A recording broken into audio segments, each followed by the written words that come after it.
Hello, everyone. It's my pleasure today to be speaking again with Danny Mitchell. And it was great to speak with Danny the first time. We really got into it talking about martial arts, talking about faith and various crossovers between the two, the connections between the Abrahamic faiths and all sorts of things. So, welcome back to the Real Clear Values podcast, Danny. Thank you. Thank you for having me back. And I believe that congratulations are in order because your gym, AVT, recently turned 13 years old. Is that right? Yeah, that's right. 13 years. We've been up and running as AVT, so a big milestone, and I'm sure we'll have another 13 years to go as well. Yeah, good stuff. Good stuff. So, as I understand from the previous conversation, much of that is not just run by you. You've been able to grow that in a sense where a lot of other people are chipping in and doing the coaching as well. So you don't have to be there 24/7 and doing every Yeah, class. So that must take some doing. How did you go about building that and finding people to trust to coach the fighters at the gym? yeah, that were a big thing. In the start, it was me. I wanted to do everything. I wanted to teach every class, and I didn't, like you say, I didn't trust anybody else to Mm, take over that role. But over time, some of my members, you know, I'm looking at all the students all the time, and some of them show like an affinity towards coaching. I can see that other people like them. So I thought, right, let's put one of these people in charge of just a class, just to take the pressure off me. So I remember when I first did it, nobody likes Mondays. Nobody likes to work on a Monday. You wake up Monday morning and you got to go to work. So my initial plan was let's give myself Mondays off. mm, So let's make Monday a free day where I can just do what I want. So I put one of my guys in charge every Monday. He's taking class, and what happened at the start is the class was very quiet because I wasn't there. So people used to say, "Are you teaching class tonight?" And they would come specifically to train with me. But what I found over the years has really helped is I started to really sort of big up the person who I was leaving in charge. So mm, say I've got somebody in charge. I'm telling the other students, listen, guys, you need to train with this coach. He's really good. This is what he's good at. These are the things you can learn from him. And a lot of times they're teaching things that are different to what I would show. Their strengths are different to mine. So I mm, would then sell their strengths and be like, if you train with this guy, he's going to make you better at this. And eventually that worked, and that class built up, and people wanted to train with the other coach. And then all I did is I just basically cloned that idea. I'd get somebody who was really good at maybe Thai boxing, and then I'd be like, right, you need to train with this guy. You want to work on punches and kicks and elbows and knees.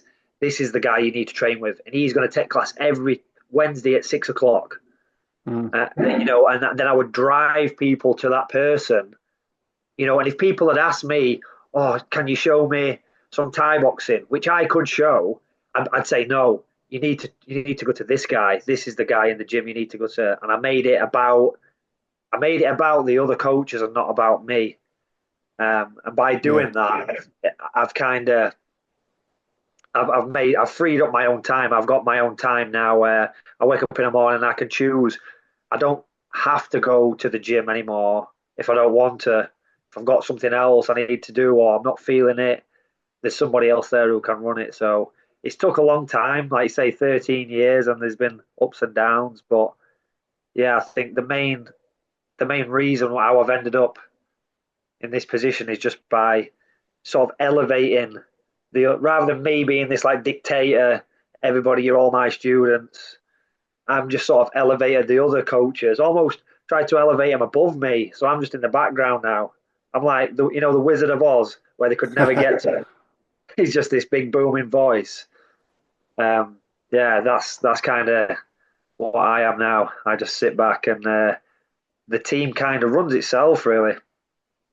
Yeah, it's interesting that you say that about taking a step back and bigging up the other coaches for people to look up to them because one thing that I did want to talk to you about specifically today was about role models and the importance of role models and how martial arts can really facilitate that. Because I think martial arts is probably one of the few domains, certainly in the mainstream, where you see any sort of real mentoring or any sort of real modeling that happens where people are looking at a particular person in a position of authority, and they are in authority because they've earned their stripes, they've earned their belts and everything, and they're looking at them and saying, this is the guy or the woman to listen to on this thing, and I'm going to listen to what they're saying. I'm not going to try and be clever and do things my own way and mess up, because if I do that, I'm probably going to get hurt or I might lose a bout or something like that.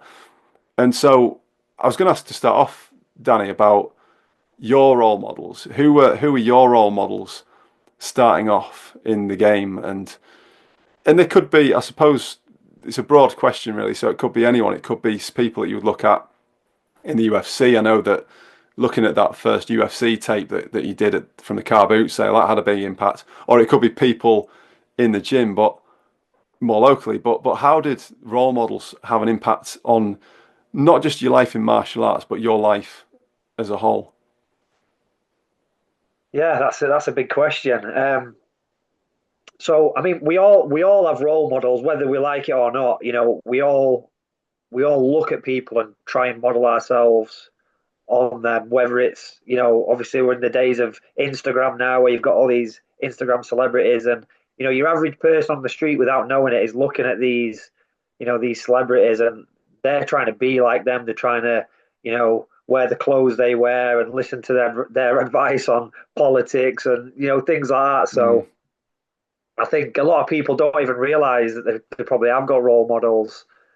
So I think it's a good thing to actually sit and think, who are the role models that I'm looking at now, but who do I really want to aspire to? So because I never really thought about it when I was younger. I never thought that I had role models, but now looking back, I can see who the people were who sort of influenced me. And I mean, the major one when I was younger was my dad as I was growing up, and Mm. and I've spoke about this before that my dad couldn't read or write, and it was I only found that out later in life, that my dad couldn't read or write, and he'd always worked for himself and he could make things. He was very very skilled at like joinery, carpentry, all these different skills. I remember I crashed my car one day and he took it away, and a few hours later brought it back and it's all fixed. And he just had these skills, these like dad skills that you know he'd learned over years, just taught himself basically. Mm. And I think that I looked up to what he'd done, like I say, not being able to read or write, and I think that was a real big influence on me growing up of how I became the person I am. You know, Mm. not relying on like the traditional education system. Getting out there and getting your hands dirty and figuring things out. So yeah, he was a big part of my sort of growing up and learning how to do things. Yeah. Just learning real life skills, which is important for everyone, isn't it? So I was very lucky that I had a really good dad that I could look up to and I could try and copy. But yeah, the not reading and writing thing, and then on the other side, I had my mum, who was like very intelligent. She was not an accountant, but she was very good with numbers.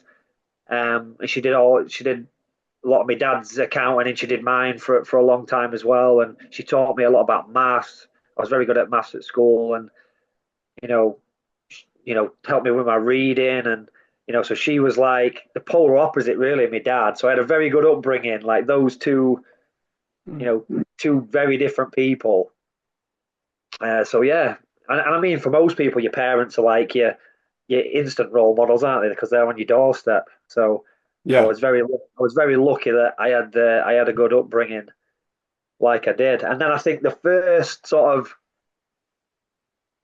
person when I started getting into martial arts, that the first major role model, and this will be for a lot of people who are into martial arts, was Bruce Lee.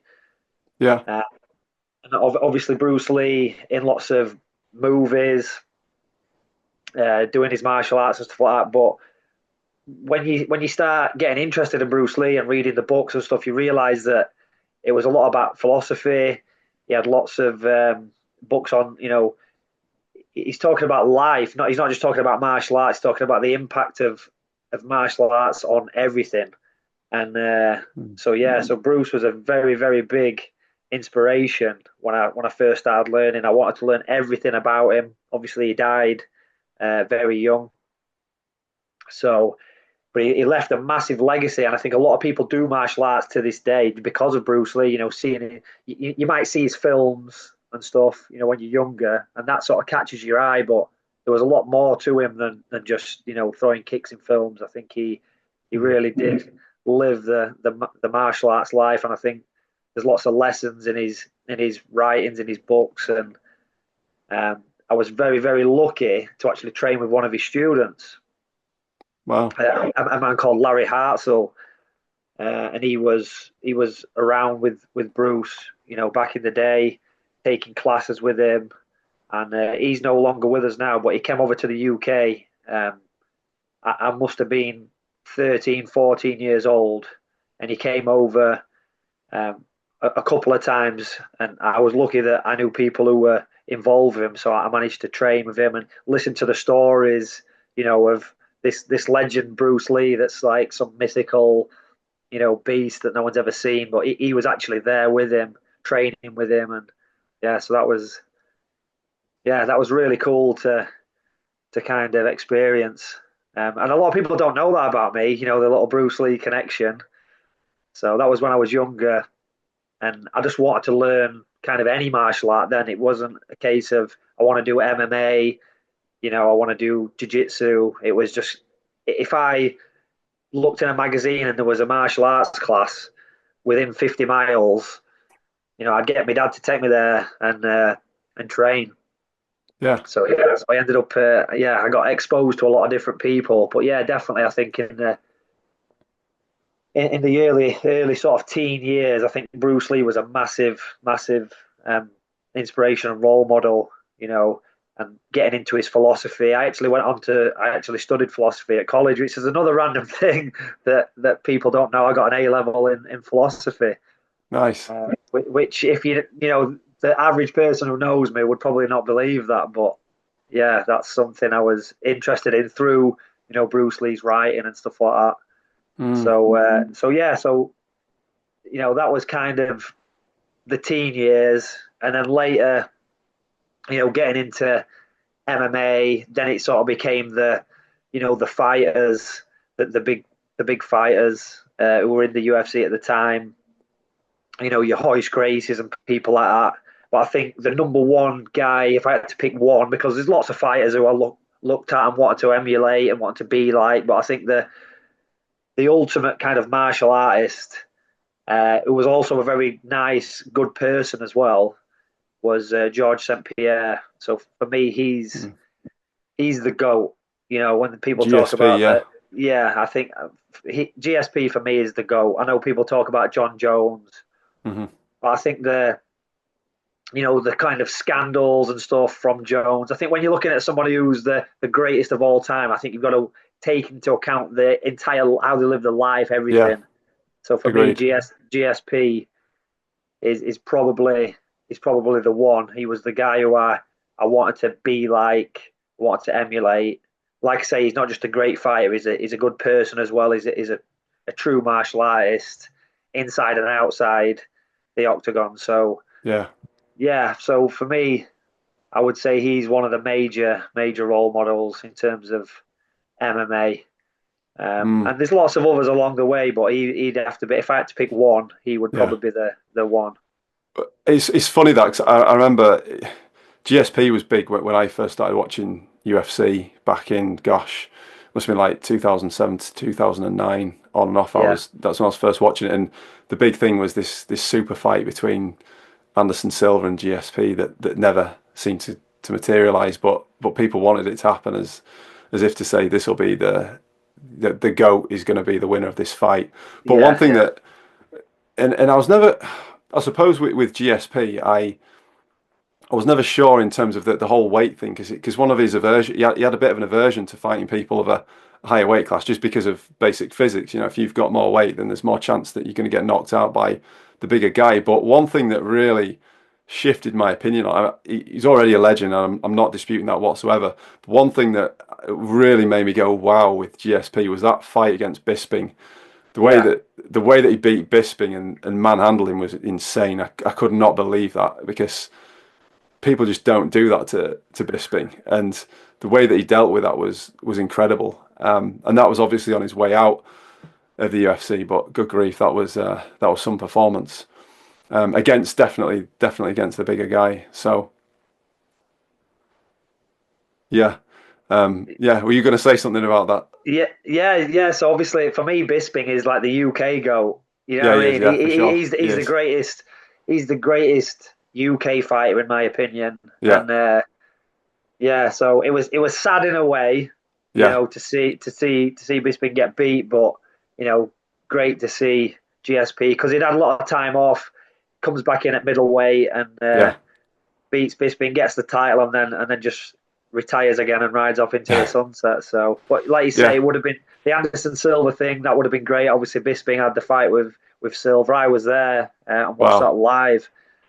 Um, so yeah, because I've been meaning to actually make a video on this. You know, who were the UK goats? Who's the Yeah, greatest of all time? You know, you've got Khabib in the mix and all these people, but for me, GSP is sort of again, if you're looking at pure fighting only, then John Jones is probably the mm, main candidate. But I think if you take into account how these people live their life and the full package, for me, it's GSP.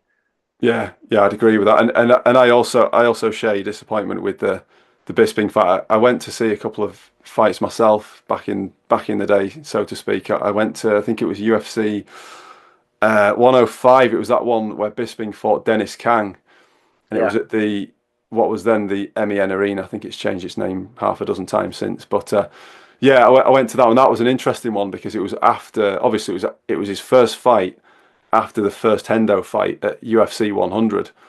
And I remember he didn't fight particularly well in the first round. And if I remember correctly, he didn't go back to his corner even. He stayed standing up. I think he was so annoyed at himself and he knew that he could be so much better that he didn't go back to his corner. He stayed standing up. And the second round, he just absolutely destroyed him. It was incredible. It was one of those things where you look at it and you're like, that's someone who really believes in himself. And he would say over and over again that one day he was going to win that title. And he had his setbacks, but good grief, every single time he came back, he got back up again, he went again. And that Kang fight, I know probably nobody remembers it now, but at that moment, you just think to yourself, after that knockout against Hendo and how that played out, because there was so much hoo-ha around that and that whole Britain versus USA thing, the fallout from it.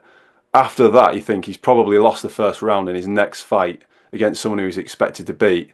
But the way that he came back, the resolve and the grit that he showed to do that, it deserves a lot more credit than it probably gets now in the passage of time. yeah, definitely. I mean, like I say, Bisping for me is the greatest UK fighter. Obviously, you've got Leon Edwards is up there, Yeah, but for me, Bisping, what a guy, and to finish his career with one eye as well is yeah, just absolutely bonkers. yeah, And yeah, yeah. It is pretty nuts. yeah, he's a nice guy, Bisping. And I've actually talking about family trees and stuff. I've actually done Bisping's family tree for him, so hopefully sit down with him at some point Yeah, and do nice. like a big reveal because he has got a Yeah. crazy family history. So Yeah, did he grow up in Cyprus? Is that, have I imagined that, or so was so his? so he was born in Cyprus, yeah. Yeah, But his great grandmother was Countess Zamoyska of the Polish Zamoyska family. right. Um, so when he called himself the Count, Yeah, right. that this is why because Makes sense. he is a legitimate count basically. Yeah, um, fair play. and, and he knows a lot of this. His dad knows a lot of this information and has obviously told him about it. So he knows a lot of a lot of his family history, but he only knows kind of like the surface level. There's so much more that he doesn't know. And I've spoke to him. I've gone back and forth with him on messages and stuff like that. So yeah, he's just had neck surgery on his neck, so he's in a little bit of a Yeah. bad way at the minute. But once he's recovered, the next time he's back, I think the UFC is coming to England in March or April. Okay. Um, At a so sensible time, you reckon? I don't know. I think it was a bit Broadcasting of a. times. I know, yeah. Obviously, their major sort of money comes from the pay per view in America. So Yeah. yeah, we still might get shafted on that. But Mm.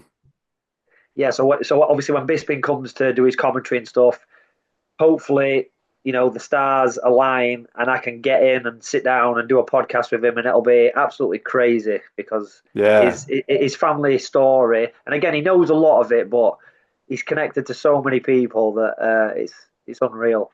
Yeah, no, that's brilliant. I look forward to hearing that one because that whole story about him being the Count. Yeah, I remember that. And back in the day, I did no such research on the reasons why he was called the Count. But yeah, that's very Yeah, interesting. It's fascinating, really, isn't it? Because things do travel through your genetics and through your family history, and yeah, there is that. I mean, you can tell he's a warrior. You know, just the way that he's built, he's a warrior, and his attitude and everything. He is a warrior, and I think there is that warrior spirit in certain bloodlines and certain families as well. And you can definitely see that with him. So that'll be fascinating. Just going back to what you're saying about role models, Danny. I think it's really interesting. There's a bit of there's almost like a bifurcation in what you identified there. So first of all, you talked about people that are in close proximity to, or that were, well, some still are maybe in close proximity to you. So i.e. your parents growing up, like they're right there. They're in the home. They're nurturing you. They're showing you the way, so to speak. And they're people you have a personal close relationship. But then on the other hand, you've got role models who are distant, and they're people that you've chose, like Bruce Lee, for example.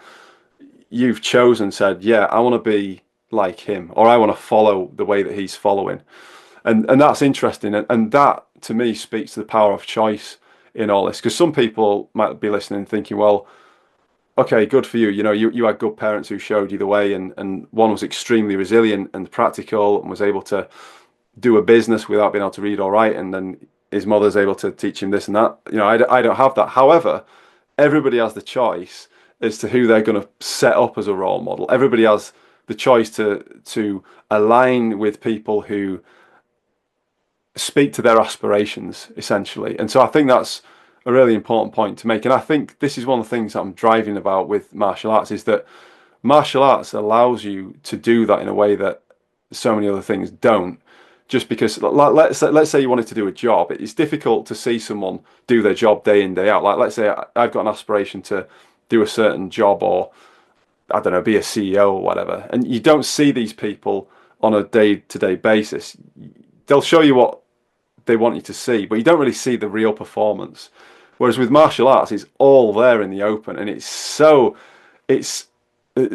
sheer exposure of it is brutal enough on its own. The fact that you are there in the literally in the arena and nothing's to be, you can't hide anything. There's no hiding, there's no editing. Oh, can you just take that bit out, that knockout? It's like I was saying about Bisping with the Dan Henderson situation. You know, he couldn't take the clips of that knockout off the internet and all the memes that were created off that. That's there. That's history. And he's got to live with that. And that's the same with anyone who steps into the arena. So I think martial arts is fascinating in the sense that you get a complete view of somebody's work. It's like they stand in that arena, they stand in that octagon, that ring, whatever, and this is what it is. This is it. It sounds drastic, but it is in that respect. It is do or die, isn't it? You either show up and deliver the best, or you don't. And I sense that the regret if people don't do their best is the hardest thing to swallow. Would you agree with that? yeah, yeah, definitely. It's like they say, the highest highs and the lowest lows.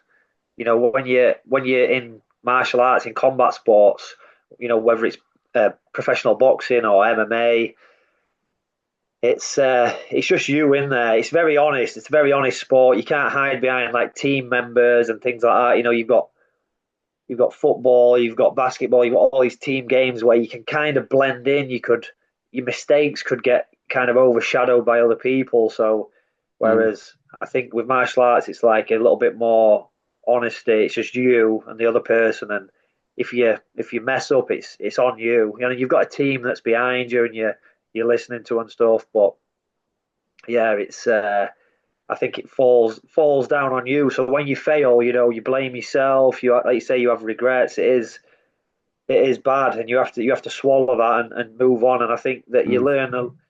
learn a lot about somebody. You learn a lot about yourself when you lose, but you also learn a lot about somebody else when you see them lose and you see how they deal with that after. Like, where do they go after? Do they just quit and say this is not for me, or do they train harder? Do they make the changes and do they come back and do they lose again and do they try it again? It's that constant.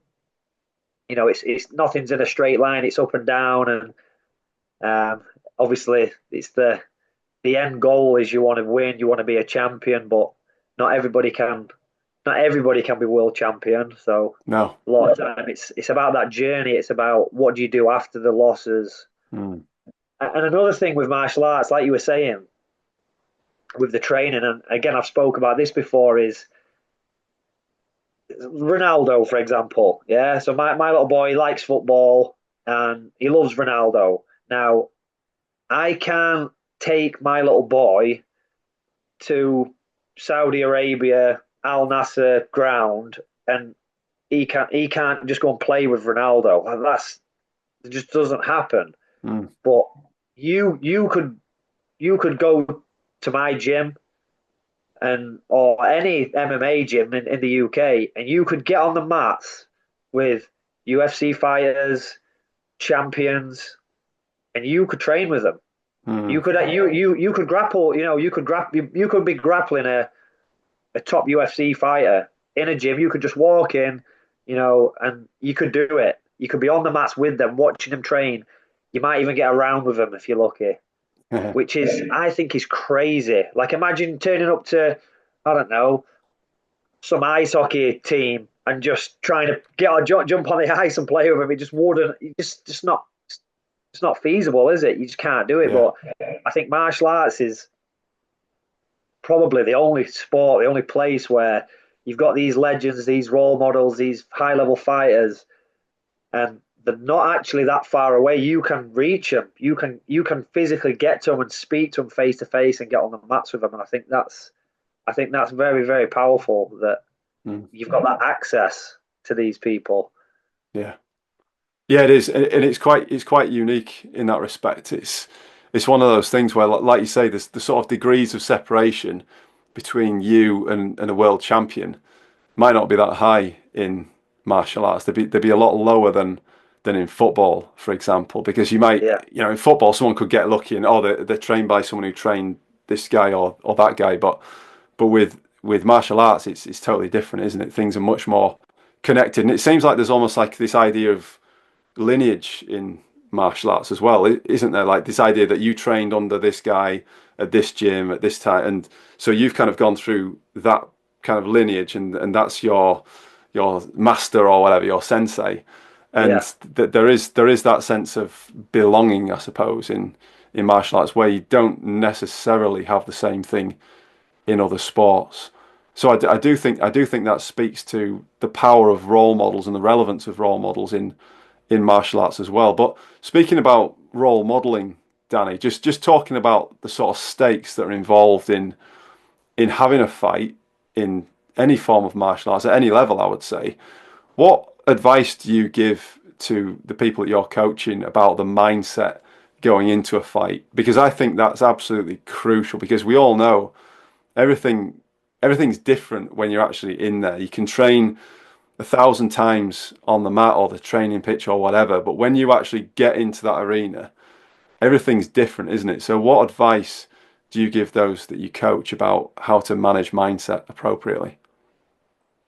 So yeah, like you say, your mindset it's probably the biggest thing. So lots of people can train. Lots of people do train martial arts, but only a small minority of people actually go on to have professional fights and Mm. compete in like full contact tournaments where you could get knocked out. That's the main danger. If you go in a grappling tournament, you might get your arm stretched out, you might get choked, but you can tap. You can always say stop. But I think when it comes to the danger element of like boxing and MMA, Mm, I think it's the fact you can get knocked out. That's what changes it.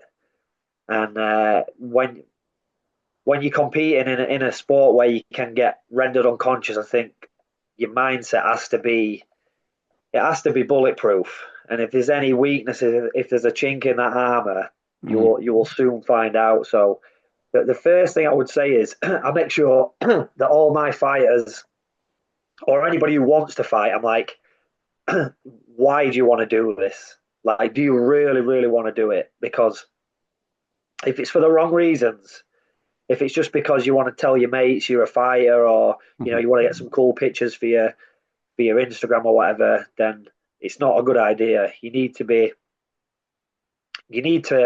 have a big enough why. The reason needs to be there to fight. You can't just be, you just want to try it and see what it's like. Yeah. You need to have the desire really to do it. So that's the first thing. And then you need that mental resilience, you need that toughness. And you can breed that in the gym. Like, sometimes people are naturally tough and resilient and they've got that unbreakable sort of mindset. But I do believe you can learn it, and you can learn it through training, uh, you know, sparring in the gym and visualization. Because when you're in there, there's all kinds of thoughts going through your head. Mm, If someone's on top of you punching you, all you have to do is just tap and the fight's over. So you've yeah. got to rest. You're constantly wrestling with that. You've really got to have the desire to win, the will to win, the want to win as well. So it's just making sure that that's what you've got. If you go in there kind of half-hearted, Mm, then you're gonna get hurt. You could potentially get hurt very badly. So yeah, for me, it's making sure that people have got that kind of mental resilience, that mental toughness that you need. That's the mm, that's the biggest thing. And yeah, in terms of when it gets to the fight, I really like trying to like keep people relaxed. And at the end of the day, it's supposed to be for enjoyment. You yeah. you you do it. You do it because you want to do it. So you're there because you want to be there. And I always remind my fighters, like when they're walking out, I'm like, enjoy it, like soak it up, walk out. The crowd are cheering, like soak it up and enjoy. When you're in there, try to remember to enjoy it, because not everybody gets to do these kind of things, especially when you're competing in a big stadium in front of lots of people. So Mm, it's nice sometimes when you're in there just to when you can get them brief little seconds where you can just think, wow, this is cool, and I'm enjoying it. And I think and I can tell, like when I walk out with people to fight, I can tell that some people are scared and they don't want to be there, and maybe they did this for the wrong reasons. mm, Um, and I can also tell when someone's fighting and they're enjoying it and they're having fun. And so yeah, it's a bit of an experiment for me to sort of see how different people react, because we're all wired differently.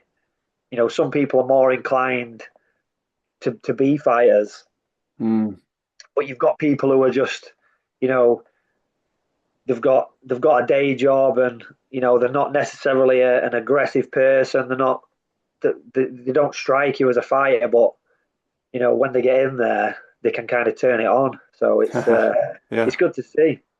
Yeah. Have you seen? I was going to ask about that because some people might think that it's kind of inherent. You're either a fighter or you're not. But have you seen any of those sort of transformations where someone's showed up and they seem like they're a bit too civilized for fighting, and then they've become a fighter and they've got that fighter's mindset. Have you seen much of that? Yeah, yeah, I see it all the time, and it's like I say, it's a big experiment for me just to see how everybody's so different. And I think there is some people who are naturally, they are a fighter. They're a born fighter. Like they're just being bred to fight. Mm. But I think there is a scale. I think we all have an inherent, ability to fight. Whether it's the caveman, getting attacked by a tiger or something. We've all got those fighting instincts, but through becoming civilized, we've suppressed that down, Mm. to the point where it's almost like vilified to be masculine and tough, and this kind of thing. So it's nice to bring that out of people, and I think you can coax it out of someone. Mm. We've all got it in us. We've all got, if there's somebody trying to kill members of your family, it's that fight or flight. Like when it comes down to the wire, are you going to jump in there Mm. and save the day? And it's like you can. I think you can coax that out of people, and Yeah. you can magnify it. So yeah, I've had quite a few fighters where a few people where they don't strike me as a fighter. Maybe they're quite timid, and we've had some mad transformations. Guys coming in the gym, they're overweight, and they're just not having a good life. They're just not enjoying life, and to see them, lose weight. That some of them get. We had one guy coming in. He's super ripped now. He's got a six pack. He's shredded. He's in good shape. He feels good because he's eating well and he's training hard. Now his confidence is super high. Now he's getting in there and fighting and winning. And do you know what I mean? He's brought that. That's been brought out of him, almost like it's like a sleeping tiger. We've all got this sleeping tiger Mm. in us. You've just got to wake it up a little bit. So I think we've all got that there. I don't think it's a case of this guy's a fighter and this guy's not a fighter. I Yeah. think that I think there is a scale, and I think you can draw that out of people. Like I feel like I've become more civilized. I feel like You've you gone the other know, way then.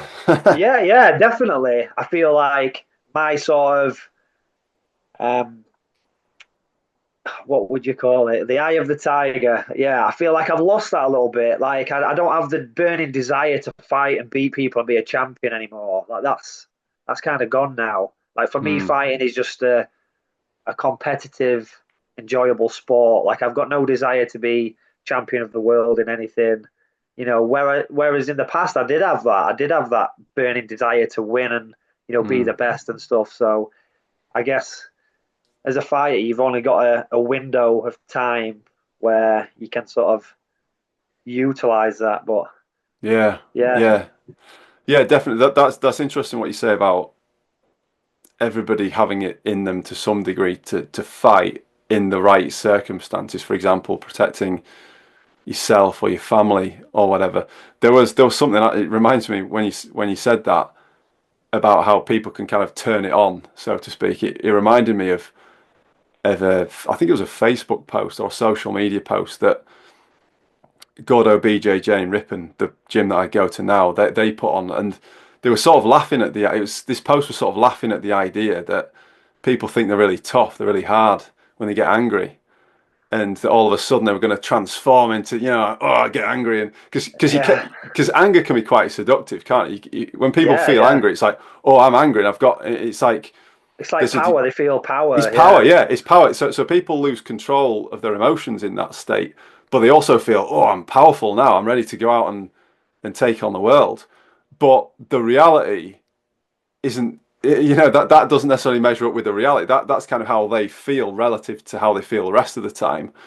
But it doesn't mean that they have the skills, the capabilities, the temperament, the stamina, the conditioning, everything else to do the job, so to speak. And I remember reading that and thinking, oh, that's really interesting. And it hit home with me, that did, because I thought, well, yeah, sure, if the circumstances were right and I needed to protect my family, then yes, I would have the will to do that. But are you ready to do that? Are you prepared to do that? And for me personally, I think as a man, it's my responsibility to have the capability to protect my family. And if I don't have the capability because I don't eat right, I don't sleep right, I don't have the right temperament, I don't have the right skills, then that's on me. And so I see it personally as part of a masculine responsibility to be able to protect yourself and to be able to protect your loved ones. Because nine times out of ten, I mean, yes, there are a lot more people that are doing martial arts and things now, but the sort of people that are going to be attacking are not necessarily going to be the same that are doing the martial arts, I would say. It's going to be some scumbag from the streets who's probably not into any of that stuff and doesn't have that discipline.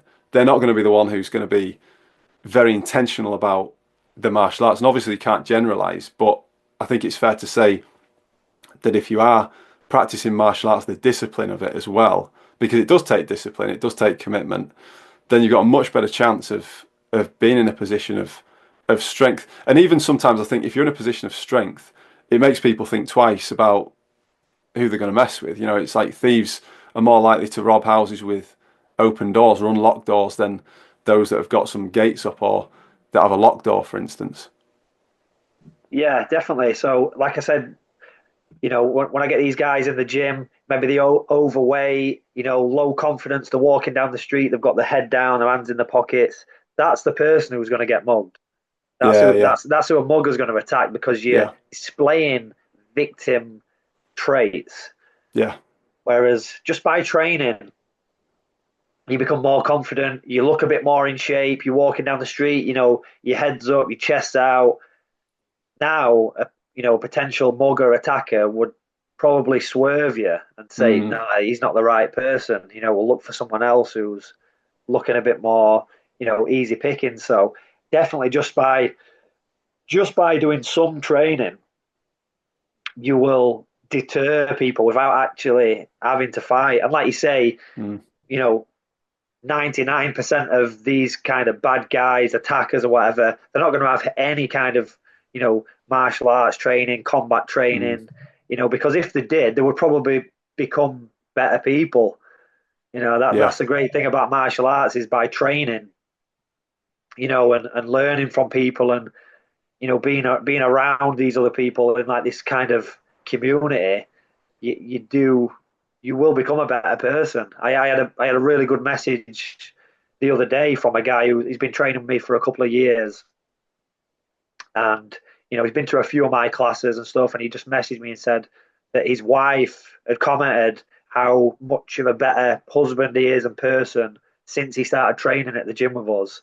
mm, And obviously he's blowing off a bit of steam in the gym. He's in better shape, so he's probably feeling a bit better about himself. So he's probably talking talking in a more positive way to his family, and he just sent me a nice message, just sort of thanking me and the gym for kind of changing his life really. And for me, that was like, we've got fighters competing in all these big organizations and stuff, but really what it comes down to is that guy just being a better person, a better husband, better father. mm. That's probably a better result than one of my guys winning some trophy or medal or whatever. So Yeah, yeah, it was nice to hear. yeah. That's a really interesting point about that sort of transformation and what it means. I mean, I personally feel. I mean, it's actually I think this week probably marks a year since I started doing BJJ, and I feel within myself like I'm a better person. Just with myself, I feel like I'm much more just in control of my life than I was, and I wasn't chaotic per se, because my personality likes order and I like to create order and do things, and I've got good grounding in my upbringing and everything else. But I do feel as though that resilience is way stronger in me than it was before, and things that would have seemed like a bigger deal, you know, a year ago or so, just they're not as much of a big deal. And it's interesting because to start with, my wife was nervous about me doing it because I'd fractured my wrist when I was doing judo, just after we'd first got married, and I woke up in the middle of the night. I'd been grappling, and I was a bit of an idiot because I was trying to choke a black belt, and I had him, but I didn't have him because I had the wrong grip, and I was pulling like hell. And I've got relatively thin wrists, but my arms are strong, so it means that my wrists are vulnerable to getting injured. Anyway, I'm holding on like you know what for this submission that's never going to come. And I thought it was all right, but obviously you have the adrenaline. And then I woke up in the middle of the night, like 3 a.m. or something, my arm's shaking, and my missus like, "What are you doing?" I said, "I'm going to hospital." It's like, "What are you talking about? How can you go to hospital when you've got one arm to drive?" And I said, "Well, I just used gear stick with the other hand and that thing." So that was her sort of memory was this particular injury. And I did go back after that, but it petered out a bit because of moving house and things like that. But her initial thing was, this is risk, this is danger. But I think she would admit that I'm a better person now since getting back into BJJ and developing that resilience, the problem solving skills as well. And I'd say also for the sake of character, I'd say humility as well. I mean, we talked about this in the last call that we had, that idea about humility, and you've got no choice. You just got no choice. You know, as a white belt, you've got no choice. You're going to be, if you're grappling with blue belts, purple belts, and upwards, then you've got no choice. And sometimes it is just about, you realise that actually they're a lot further ahead than I am, and my job here is to survive. And being able to do that, and sometimes I've come off the mat and it's like I've survived 5 minutes with a brown belt, and I'm like, wow, I survived 5 minutes with a brown belt, and I'm pleased about that. You know, I feel like there's progress there because I've done that. You know, I've not made it easy for him, and I've been able to maneuver in different ways, and I've applied different techniques. So yeah, I think you're right in terms of the transformations. Yeah, that there is the glory that comes from winning the trophies, but it's the private victories, the silent victories of the soul that are probably more impactful in terms of changing people's lives. Because you've got to think it's that guy, it's his family, it's his work colleagues, it's his friends, it's his community, it's the world in which he operates that's improved as a result of him improving. So that's great. So you've been really busy recently, haven't you, Danny? I mean, you are, as I say, you're a coach, but you're also a role model yourself. So you're working with Adam Bramhold on the Dana White Contender Series, and then you were coaching Rico Franco for the BKFC title fight. So tell us about those experiences, because they are, like you say, you know, your guys going on to do big things. They don't get much bigger than that, do they? No, no, it's crazy. Like Adam's trained with me since the inception of AVT, so 13 years. He's been with us through all that. So Mm, he's fight. You know, he fought in Las Vegas in front of Dana White. You know, it's that sort of, he's right at the top of that peak, really. mm, You know, so it was good to be with him because he's been on that journey with me. You know, obviously some fighters maybe come from other teams and stuff, but he's sort of homegrown, really. I think he'd had one or two amateur fights, and then he started training with me, and all the rest of his career he spent with me. So it's been a long journey, and it's good to see that he's at least, you know, getting recognised by these big organisations and stuff. So, and obviously I've been there before, and you know I fought in America and I've been in Vegas and stuff. So I think it was nice that I could be with him and I could kind of guide him through it, and you mm. know show him the places where we could go, and you know just having someone who's familiar with the setup of it, and the terrain, if you like. I think it really does help. Yeah. And then yeah, we had Rico fighting for the BKFC world title. That was in Marbella in Spain. So that was the biggest bare knuckle, at least the biggest modern day bare knuckle show that they've ever done. That was in a bullfighting arena in Marbella. So that was pretty crazy. And he was fighting Austin Trout. So Austin Trout went 12 rounds with Canelo. He's the former Mm, WBA world champion. I think he was 5 times WBA world champion. You know, he's been in there with some of the best boxers in the world, and he himself is one of the best boxers of all time. So, you know, Rico lost a decision to him, but I think we didn't. It didn't feel like he, you know, Rico's somebody who's had no amateur boxing fights, and he's fighting yeah. a legit world champion who's had 200 amateur fights, 50 pro fights. You know, and he's been in there with Canelo, and we're fighting him now, and you know, it was crazy. So it Mm, didn't feel like a loss afterwards. It felt like we'd achieved, you know, the journey to that point felt like yeah. we'd achieved so much. Like, you know, who'd have thought that we'd have been here doing this? So yeah, that was pretty cool experience as well. Yeah. Brilliant. No, it's fantastic. And those, I suppose those two experiences weren't that far apart. Tell us a little bit about what it's like you mentioned about going to fight in America and going overseas to fight because that's a different game altogether, isn't it? You've got your gym, and like you say, Adam's trained with you since the inception of AVT. So you kind of have your home turf, don't you? You kind of have your home training ground. Now, I always feel I've travelled a lot with work. I've lived in Madagascar myself for 2 years, so I know what it's like to travel about and move about. And sometimes, I know it sounds a bit strange, but you almost feel like a slightly different version of yourself when you're in different places because you're adapting to what the environment is where you go. So, what is it like for fighters to go and fight in America? Because America's so different to the UK in so many respects. So, what is it like going and setting up camp in the US and fighting over there? Yeah, I mean, I really like going abroad and fighting in different places. Going to someone's backyard and fighting them. I think, in a way, there's less pressure because when you're at home, you're almost expected to win. It's like your friends and Mm, your family are there.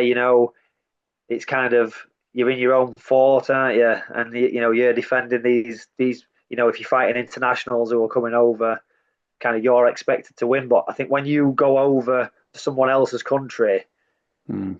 you go in there as an underdog. You go in there as you go in basically to lose. They don't fly you to America to fight an American to win. You, Yeah, you're yeah, yeah. you're getting brought in as an exact, for an example to be made of you. Mm, And I think for me that's more enjoyable as a fighter than just sitting at home and having these fights where it's sort of in your favor because if you're fighting at home, after you've weighed in, where you're going to eat, you're going to sleep in your own bed, you're going to drink mm. your own water. You're gonna have your friends and your family around you supporting you, so it's all kind of in your favor. When you go away, you know, you weigh in, and the food might be different. Yeah. The water you might need to get different water, different supplements, rehydrate. You've not got the normal people around you, sort of egging you on. You've got, you're going to be in like uncomfortable situations, and I've been in Mm, some mad situations, with fights and some mad places because I mean MMA is super organized now, but still there's shows out there that are not well organized, and it's kind of like the Wild West, fighting yeah. in random countries, and yeah, it's I really enjoy it. I really enjoy the travel. You get to see a different culture, how different people operate, and yeah, just going into the lion's den, if you like, and Mm, I feel like there's no pressure. You're just there, and if you can win in that kind of high pressure, sort of no pressure scenario. Sorry, I think it just feels way better that you overcame the odds. You was there as an underdog, and yeah, you took out the local hero, if you like, which I've done a few times, and it's a great feeling to be able to do that. yeah, To, yeah. to go to somebody's.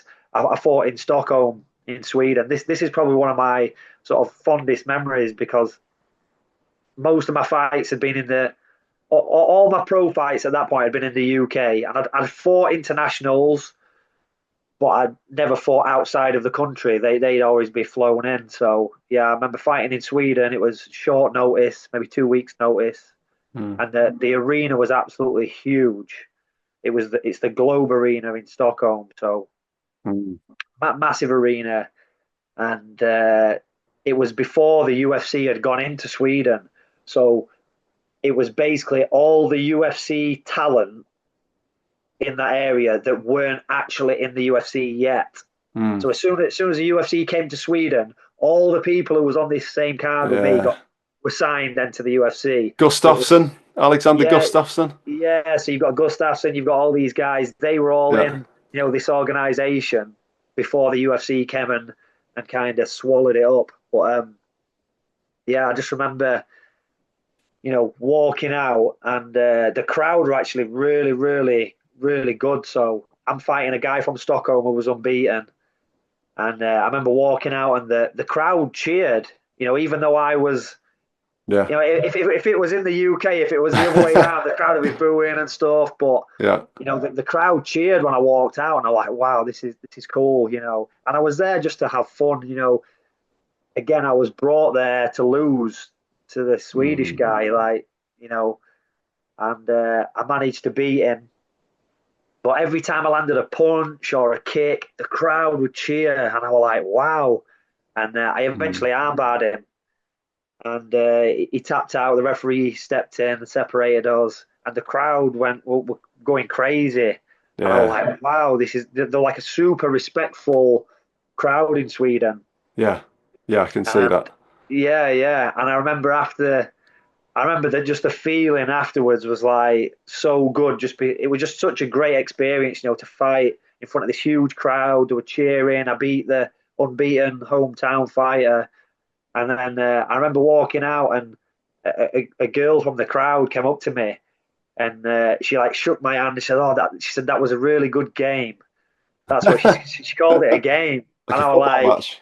"Yeah, yeah." And I think that kind of explained to me why the crowd was cheering. Is they see it more as a game. Yeah. It's not a fight where we hate each other and we're trying to smash each other. Yeah. They see it like a sport, and I think It's a that's the legitimate competition. yeah, whereas American fans and British fans, we're a bit more like, Mm. we just want to see blood, and it's a little bit different. They sort of, I think American fans and British fans, we buy into the emotional side of it more. Like Yeah. we want to think that the fighters don't like each other. Yeah. Yeah. That's Yeah. why that's why you get these press conferences and a lot of people kicking off and stuff, Yeah. and because that's kind of what we buy into. But what I found in Sweden, in Scandinavia, it's a little bit of a different culture where they see it as it's just a competitive sport, and they want to see people play against each other. Mm. And yeah, so that was a very cool experience. And I fought in Russia, I fought in America and China, and I fought in all these places. But that's the one that I really probably enjoyed the most. Yeah. But I have been able to travel, and I always tell my fighters and stuff. I'm like, you might not ever make it to the UFC. That's like the Premier League, if you like, of Mm. MMA. But even if you don't make it there, like you could travel the world and fight people, and you know that's a great thing in itself. Just being able to travel and be like when I fought in Sweden. I was like, I don't even need the UFC anymore. I've just fought on this massive show in Sweden. I'm like, I was happy with that. I'm like, if I never fight again, Mm. that was my UFC. That was my, big moment, fighting in this arena. And, luckily I got to do it again and again. But yeah, I think traveling and fighting, and I guess some people don't like it. They like to have them home comforts and they want to sleep in their own bed and stuff. But I like that challenge of going out there and you're sleeping in a dirty hotel room and you've got no water, and I like the challenge of going there, and I think it just makes the win that little bit sweeter. Yeah, the Rocky Balboa style, going to Russia and chopping logs and running up icy hills and all that sort of thing. Yeah, yeah, definitely. I mean, I went to an event in Russia, and it was actually outside in a forest, Wow. and What time of year was that then? so it wasn't the best time of year, actually. It was raining. So there was all the trees, but the rain was coming through, so the canvas of the ring was super slippy, and people were Wow, yeah. slipping over and stuff. It was really dangerous. And I remember being in the changing room, and what they did is they had all it was a tent. They had a tent outside, and they only had one tent, so all the fighters, whether you're in blue corner or red corner, was in the same tent. Yeah. And I remember looking over in the corner, and there was just a guy just injecting something into his leg, some Russian guy. Good And I'm grief. just like, yeah. And it's like, wow, this is just, there was Yeah. no rules and regulations. There was no medical checks, no Mm. rules meeting. I was like, wow, this is like another level. But Pre-fight yeah, juicing. yeah, yeah, which is absolutely bonkers, But Yeah. but I've seen it with my own eyes. I've been there, and he didn't try to hide it. He just stood there, and whatever he was injecting, stuck it in his leg, and yeah, crazy, really. Been in Wow. some mad situations. Obviously, MMA and combat sports does attract some mad characters. So I've Yeah, met a that's few. it. That's it. It's a bit like, yeah, like fighting, religion, all these other great things that we know and love. They just do. They just attract those sort of characters. So it's interesting. It's interesting. Yeah, the weird and the wonderful, I suppose. But I was Yeah, definitely. gonna shift gears a bit now, Danny, just to talk about family history, because family history is something that you pursue, and you pursue it quite avidly. You've even got an Instagram account dedicated to family history, History Hitman. You've got a podcast now as well, is that right? Yeah, I've just started a podcast, so we've done our first episode, and yeah, I'm just going to do one a month and Yeah. slowly build it up from there. Yeah, nice. I'd recommend that. It's tough if you've got other things going on to keep it going and keep the consistency. And YouTube, if you do it on YouTube, absolutely hammers you if you take time off, Yeah, as I'm learning to my detriment. But yeah, no, that's great. I think that's a decent cadence for someone to do. So the question is, to come back to this, if we might have talked about it in the previous conversation, I can't recall, but why is it that you're doing things like cleaning graves in Donny? Because someone might look at that and like, what's he doing? Does he work for the council? Does he work for the church? Is he a member of the parish council? Why is he cleaning graves in Donny? yeah. Um, so I got into family history and genealogy just through the stories of my own family. Learning about where I sort of came from, and yeah, that led me to like the local graveyard. So the local graveyard is a closed graveyard, so there's no more burials there. Hmm. So the graves date back from like the 1700s, sort of the early 1900s. So, and what I noticed when the weather changed is in the grass, there was lots of like discolored grass in the shape of gravestones. Hmm. So I assume that there's gravestones that have been buried because they fell over or they're broken or they've become a danger, so they've just laid them down. And then they've just been covered up with dirt and grass and stuff over the years. So I thought, wouldn't it be good to, dig some of these up and clean them up and see who the people were? Hmm. So I went with my little lad Roman, and that's what we started doing.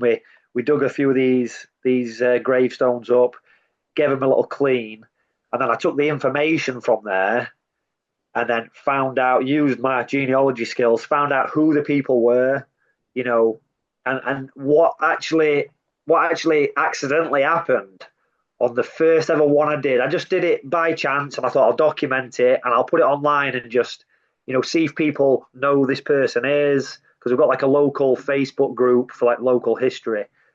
Um, so I put this person on there, and everyone's thanking me. Oh, this is my, great granduncle's grave. Thanks for revealing it and cleaning it up. And then when I've started to do the person's family tree, I found that there was actually related to me. Hmm. So, by marriage, there was connected to me. So I started a community family tree. So for all the people in my village, I've started to build this tree. So every time I clean a grave, I take the person's details from the grave and I put it into the tree. I found out who their parents were, brothers and sisters, sons and daughters, and I see if that can fit into this wider tree. Hmm. And because obviously the communities back then they didn't really travel as much, were tight knit communities. Everybody kind of knew everyone, and families would kind of intermarry and stuff like that.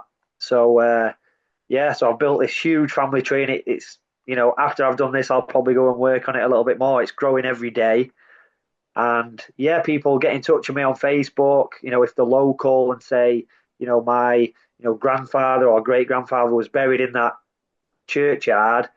Do you know where his grave is? So I've spoke to the church now, so I've got the plot plan of all the graves. Hmm. and I can go and I can see if the grave, because a lot of the graves have been removed, or they've been broken and they've just disappeared. So I can go and kind of find out if they are there or if they're not. Have they been buried or have they gone? And I can add it to this tree. So it's got quite a bit of traction in like the local community. And Mm. what I really like about it is because the graveyard, it's you walk through it and there's beer bottles on the floor and there's rubbish everywhere, and it's just not a nice place. But I think by educating people about who is actually there, because there's a lot of characters like from the local town who, there's a local shipbuilding family that my grandfather worked for. He used to build ships for a company, and the full family are buried there, and they're all buried next to each other. But it's like I took a video of that, and I told people this is the family that brought the shipyard to Mm. our village. And they had like a traffic cone stuck out of one of the graves. Just like Yeah. sort of cleaned it up, and it's like by educating the people, where we came from, who these people were, because they fashioned, our town as it is. It's because of Mm. these people that we are who we are. So hopefully by doing that, I think it makes people respect the graveyard a bit more and maybe take a bit more notice of like who we are and where we're from and stuff. Because Mm. you've like I know the topic today is about role models. You're looking at people, and you're looking kind of ahead to the future, but the flip side of that is looking in the past and looking kind of where you came from and the people that came before you and what they did. And I think that's, and it might not be good things that they did. They could have done bad Yeah. stuff Yeah. as well. And it's about how do you learn from those lessons, and how can you change.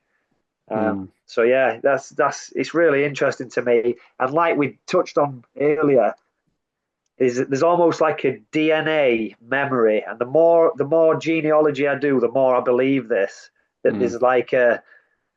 there's like a vein of a memory that seems to crop up in people.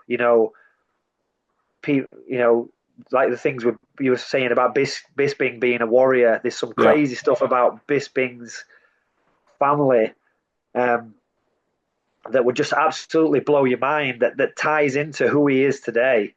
And I find this with lots of other people when I'm doing stuff, that there's kind of scenarios that get repeated in your family history. There might be something that's happened in your immediate family, and when I go back a few generations, it happened then as well. Yeah. Almost like a cycle that keeps happening in family. So it's yeah, it's Yeah. it's really really interesting. Yeah, it's fascinating, isn't it? And if you see certain patterns, like you say, if there are certain cycles or certain patterns, some of them might be positive, but some of them might be negative. And then with that knowledge, you're empowered to do something different, because then you can look at it and say, "Oh, hang on a minute, I've struggled with this, or I might have fallen foul of that.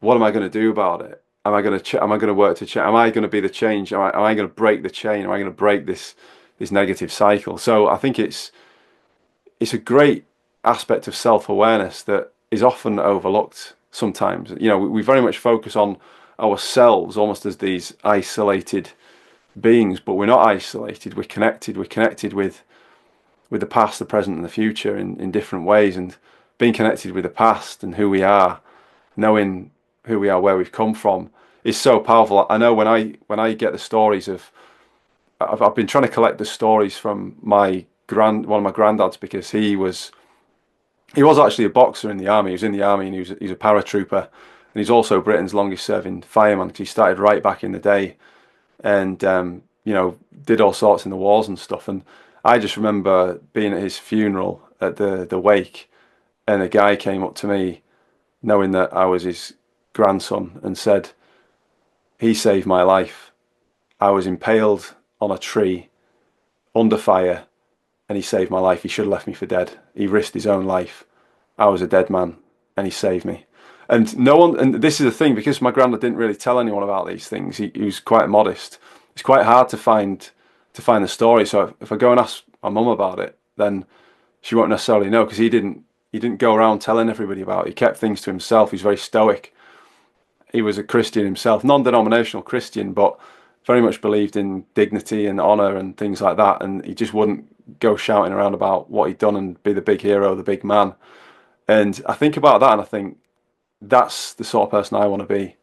Is the sort of person that can have that impact on someone's life, but then not tell anyone about it. And I think it's the opposite to the world that we're in today, where everything's going on social media, everything's going on Instagram and these other platforms. And so you kind of see people's no, I'll correct myself there. It's not that you're seeing people's lives in real time. You're seeing people's highlight reels in real time, and that's the thing. That's the deception. The deception is that everything's so rosy with these people over here, or they're hitting home runs every time. But the reality is different from that, of course. So it's about, can we do good for goodness sake without having to do good just because it looks good on Instagram, or I'm going to give this guy some money on the street, but I'm going to make sure I get a picture of him so that I can do a social media post about it. Can we just do good without telling anyone about it? It goes. We spoke about Christ and the New Testament last time, and one of the things that I always like to think about is that idea of giving your alms in secret. Alms being charitable offerings, doing that in secret, and the proper use of the phrase is let not the left hand know what the right hand is doing. So a lot of people get it mixed up and they say, oh, the left hand doesn't know what the right hand's doing, as if to say there's confusion and disarray. But the original phrase in the New Testament is the admonition to not let the left hand know what the right hand is doing, because you just do good for goodness' sake. And I think we have lost that. It's a bit of a I'm been a bit divergent in making that point, but it really hits home to me what you're saying about learning about your family, about where you're coming from, and it's a sense of who you are. You know what I mean? It's like that's part of me. That's part of my ancestry, and I'm thinking, am I gonna model that? Am I gonna be more of that, or am I gonna diverge from that and be something less than that? Do you know what I mean? It's kind of like, to me, the way I look at it, I think he set the standard there, and there are other people who've done different things, and I think, no, I don't want to be like that. I want to be better than that. Do you know what I mean? Do you find there's much purchase in that in terms of that sort of reflection? Have you done much of that on your journey? Yeah, yeah, definitely, and very similar to you. So my granddad was a prisoner of war in the Second World War. So, Mm, and again, he didn't really talk too much about mm, about what he did, and again, very very similar. Somebody, when he was getting towards the end of his life, I remember somebody visited and said that in the prisoner of war camp that my granddad saved his life. And I've got pictures of him in the prisoner of war camp. My granddad was a big guy, and his mm, legs were massive. And there's like this picture of all these like skinny, malnourished prisoners, and then my granddad's just in the middle of them all. He just looks big and strong. And I think because he was like a big, strong guy, he used to do like extra work, and he sort of got the favor of the guards a little bit, and they used to give mm, him extra food, and he used to use that food, and he would help feed some of the people who were struggling and stuff. And mm. so, but this is all, most of this stuff I found out actually after he died, and I wish that I could have sat and like extracted that information from him, just sat Yeah. and recorded. And so yeah, so that is a big part of it, just looking back. And because this, what I find now is most people in my generation don't know anything about their great grandparents or beyond. Like Mm, most people know up to grandparents. Now, yeah. the generation before me, they would have probably known a little bit more. And I think as you travel further back in past, people knew more about where they came from. And I think in Mm, this modern day, everybody's they're looking at, the future, everyone's looking ahead. And I think it's good sometimes to just look in the past, look where you came from. Like you say, it might not be a good place. You could have a family of, criminals and thieves and murderers or whatever. But it's yeah. like you say, you can learn from that, and you can diverge away from that. Or you might have a family that did really good things, and those people can inspire you, and you can, again, going back to the role model thing, you can have role models that were in the past, and you can try and live up to, things that your family members did. And you have so many ancestors that you're almost bound to have one Mm. ancestor that you look at and you think, wow, this guy is, this guy was a good guy. And the recent podcast I did, I don't know if you watched it, was with Ben Pearson. So he Mm. was a police interceptor on Channel 5. And Yeah.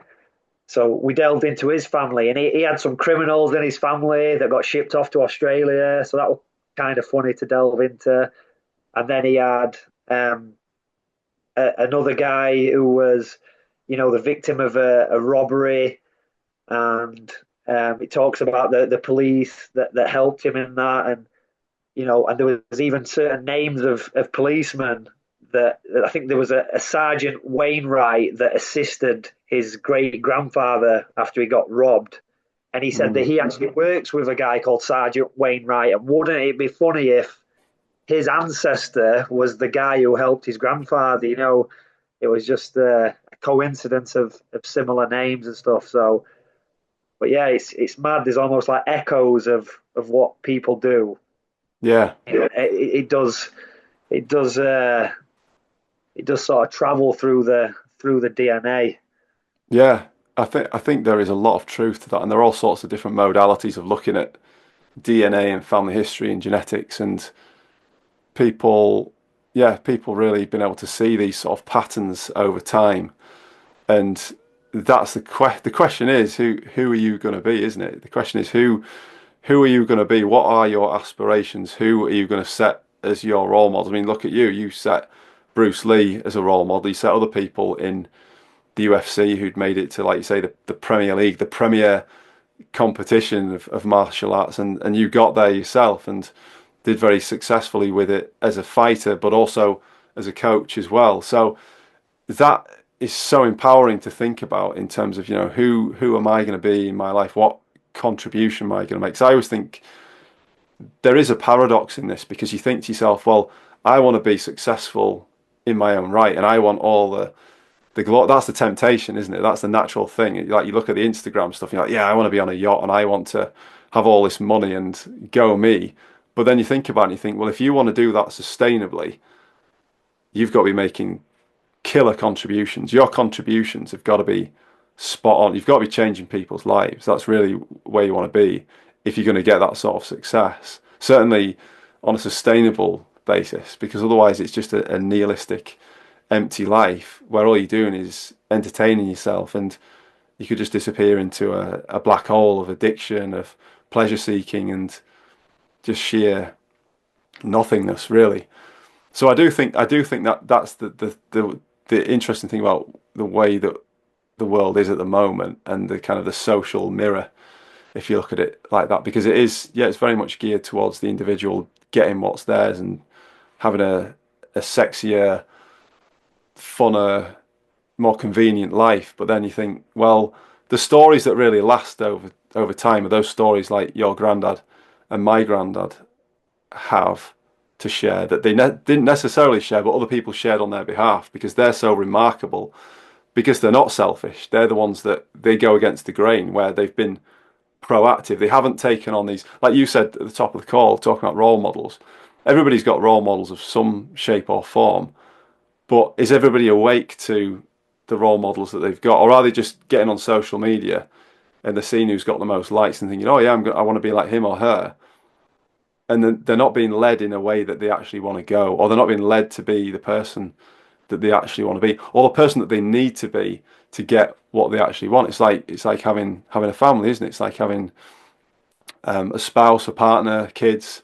It takes certain things to get those things and keep them. They don't come for free. It's not like going. It's not like saving up your money or getting a loan to buy something, buying it in a shop as a transaction. It takes a lot of work. It takes a lot of effort. It takes being a certain type of person, doesn't it? So I think this is fascinating. I think it's interesting how this is tied in together, Danny, in terms of talking about role models and then family history. And actually, it's like it's kind of threaded together, sort of full circle, really, because we get role Yeah, models and examples of role models in terms of who we do and don't want to be as well. In terms of role model, I've got to say this. I'm going to look like a complete nerd saying this, but I can't resist. Last time we spoke, I was a one stripe white belt, and I'm now a four stripe white belt. You see Nice. that first strike that I've got is like coming off. I keep having to put it back on. Need some fabric glue for it or whatever. But it's and obviously it's a four strike white belt.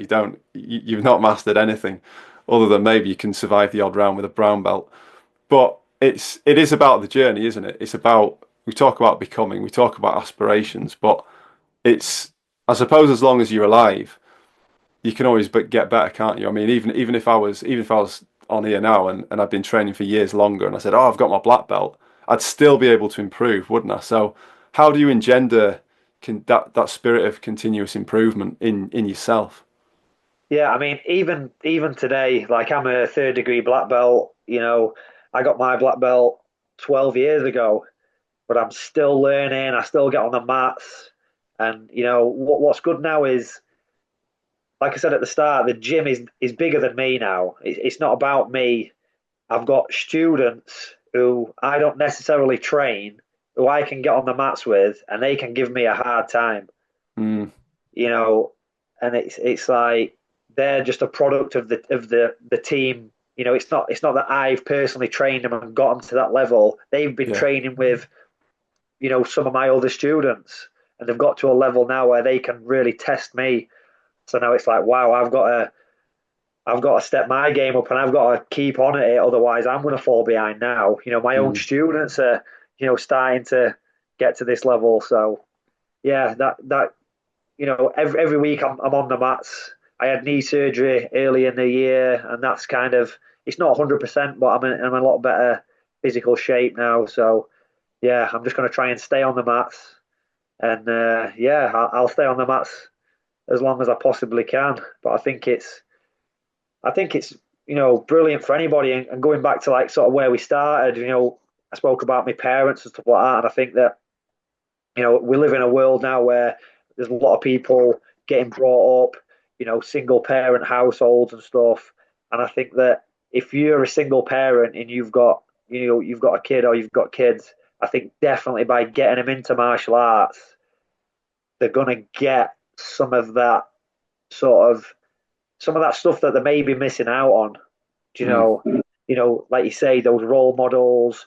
Maybe if you're a single mum, they'll get that masculine energy that they need, yeah, from martial arts. So I think it's really important in this modern day where the sort of traditional family unit isn't really, it's getting broken down a lot. mm, I think so. Because your martial arts gym is like a family, isn't it? When yeah, you go there, it's so I think it can really help kind of replace if maybe you have had a bad upbringing, maybe you've had a rough time, maybe your parents haven't been good to you. But I think by joining a martial arts gym, you're joining a family that will look after you. And not every martial arts gym is really good like that, but I think if you try a few different martial arts gym, you'll find one that is right for you. And yeah, yeah, it almost becomes your second family. So I yeah, think there's a lot to take from that. If you've not had the best upbringing, or you're struggling, you're not getting everything what a family should give you. I think you can take a lot from yeah. being in a martial arts team.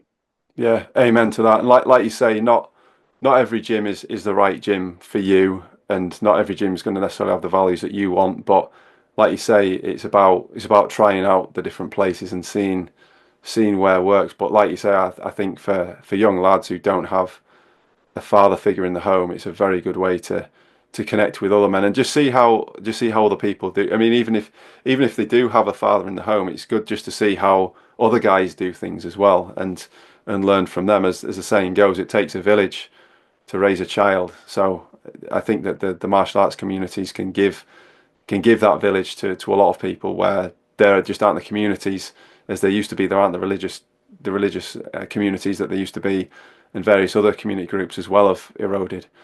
Now, just in wrapping up, Danny, we've talked a lot about your recent activities. What's next for you then? What's on the horizon? What's next? So I'm back in training now. So I haven't had a fight for a year. So I'm looking to be fighting next year. So I just need to get myself in some kind of reasonable shape. So I've done a little bit of training today. I'm going to try and just train once a day, every day, Mm. and yeah, try and get somewhere fit. Obviously, Christmas time's coming. That's when people kind of wind down, relax, and so I need to make sure I don't fall into that trap of just eating too much and being really lazy. I need to just stay motivated, and yeah, I'm going to be working on the podcast. Like I say, hopefully get Michael Bisping on soon, and Nice. lots of other people delving into some of these historical sort of characters. I'd like to visit some different places as well, and really tell the story. That obviously history is a very, you think of it as like an old man telling you, this is what happened at this battle, but I feel Yeah, like I can bring like a young man's perspective. yeah, Get on a battlefield and say this is what were happening and this is what weapons they were using at the time, and I think I can bring a bit more to it. So yeah, lots of history, potentially another fight, and then I've got so many guys fighting. I've got two fighters right now are in Uzbekistan. They'll be fighting tomorrow in a World mm. Championships. It's the Amateur World Championships, so they'll be having possibly 5 fights in 5 days. Wow, So by the weekend, I'm hopeful that we have two world champions at AVT. So yeah, very so good. I've got that to look forward to as well. Very good. Well, good luck with all of that, Danny. It sounds fantastic. It sounds exciting. Good luck with getting Bisping on the podcast as well. That'll definitely be one that I tune into. It's fascinating. You said enough certainly to whet our appetites about his family history and the meaning of the name, the Count as well. So good luck Yeah. with that. And thanks again for your time on the Real Clear Values podcast. Cheers, mate. Hopefully next time you'll have your blue belt. Yeah, exactly. That's something for me to aim for. Yeah. Cheers, Danny.